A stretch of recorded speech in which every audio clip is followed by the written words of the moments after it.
Hi, Rob Grimes, IFBTA here at CES. And once again, wearables are one of the big things here at CES this year. And wearables have gone a long way. I'm standing here at the MyKronoz booth, and one of the things I can tell you that took me by surprise is we covered them last year, and they've actually only been around for 2 or 3 years now. But when you take a look at the product line and the ideas that are coming out of this, there's a lot of great things that come from it, and you can see that this is a very quickly moving type of technology that's not focused on time. They don't have the time to take a long time to come to market.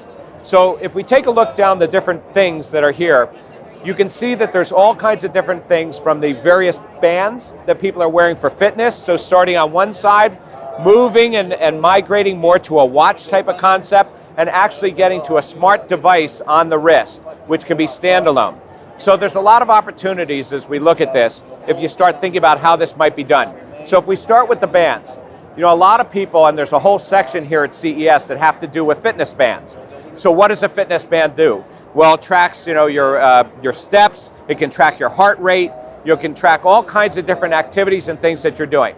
So we're all full of ideas here. I was talking to a guy here at this booth who comes from the airline industry, from Delta Airlines, and he's working with what they should do for flight attendants on board. So I said, well, why are you here at this booth? What are you looking at? Now I'm thinking that he's thinking about putting some sort of technology to alert people to the seats, maybe do some sort of ordering. No, he's not. He's actually thinking about the fitness band concept of taking a look at how many steps the average person is working or walking when they're on the flights. I'm sure that somewhere down the line, somebody is going to go figure out that maybe there are ways to reduce the steps, to change the configuration of things that are there. It's the first step, so to speak, of getting that information in. But if we think about fitness and health in the hospitality industry, and we think about the fitness of the workers and the steps that they have to take, time motion studies and things, actually a simple fitness band can help us to track those very simple things and still add in the ability to communicate via text messaging and add all the other things. Now this company is focused on 3 different areas. They're focused on the price and the cost, they're focused on the design, and they're focused on compatibility. So as you take a look at all of the different functions that they have, there's a few things that come out to me. Now, for one thing, if we start at the price side, you're talking about somewhere in the neighborhood of $40 working its way up to the top of around $200. And you start pricing that out against smartphone applications, smartphones, against tablets. I mean, it's very cost competitive once you have the technology in place. But the other thing that stands out at me as I'm taking a look at these things is I'm seeing this in all operating systems, iOS, in Android, in Microsoft. So the idea of being able to cross-platform takes away a big limitation we have in what kind of applications we run and how they work. All of these phones have Bluetooth in them. Some of these phones actually can do a standalone phone in it. And then I take a look at the battery power, because one of the issues we always have is battery power, especially when somebody's working a full shift. Well, if I start with the bands, I'm at 5 days. If I work my way down to the full computer, I'm at 3 days. Okay, so clearly we're not going to have a charging situation to have to power up.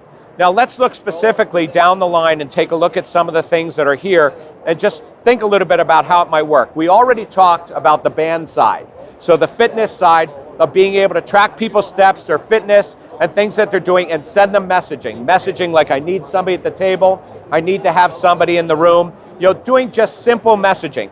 But as we work our way up, we start to see more of the watch function. So this is actually one that's made for the person who isn't exactly sure whether they want to have, you know, a digital watch or not. So we've got the regular face in it, but we've got the digital messaging coming in it. And by the way, at the far end, we have the really high-end premium types of watches for the people who really do not want to look like they're wearing a computer on their wrist. But we can still get messaging, we can take phone calls, we can use Bluetooth. There's any number of things that comes out of something that looks like a normal watch. And one of the things that we always worry about is putting technology in front of the guest, and whether it's going to make some sense or not for them, whether they want to see the technology. You know, I've always thought that the best technology is one that we can use to give better service, but doesn't throw technology directly in front of the guest when they're there. Now, obviously, as you move down the line, we start to see more of the full watches, and we start to see faces. And this, obviously, at the high end, this is really, you know, a tablet on the wrist, because this is something in a standalone fashion. It takes a SIM card. It can do 3G. You do not have to have a device with you, whereas the rest of the devices can pair with a phone when it's there. But clearly, if you want, and this one's working in Android, if you want to download applications that come from the store into it, this is the watch to get. But once again, as you start to think of the application of technology within our industries, it is all going to the wearables. We need to have the wearables, and we actually want to do away with the phones. This is one way to go do it. Now, think of barrier to entry. The biggest barrier to entry is having the right hardware at the right price. So if you're able to take this away and get the right price out of this and get hardware that's cross-compatible on any of the operating systems, you've taken 2 of the 3 things off the table. So then the last thing is the applications themselves. Now, I asked this vendor whether they're really going to do teaming and doing custom applications. Well, the answer is no. Why? Because they're going to focus on what they want to do best, which is really focusing on being a Swiss watchmaker, doing the design, making great watches, and giving that functionality. But at the same time, they're going to be open. That leaves us to be able to decide what applications we want, work with industry providers who are already doing point of sale, property management systems, reservation systems, online ordering. Work with those guys, let them to develop the apps, and then go ahead and put them on a device that already exists. It really gives us the best of all worlds. They'll focus on innovating and taking things to the next level. We focus on making the applications work and connecting with the customer and the guest, and it just all comes together really well. I'm really glad that here at CES this year, there's a big focus on the wearable side, because clearly when we think about our own industry, the wearable side is where things are going to happen and how we do those connections. So this is Rob Grimes at MyKronoz with the IFBTA here at CES 2016.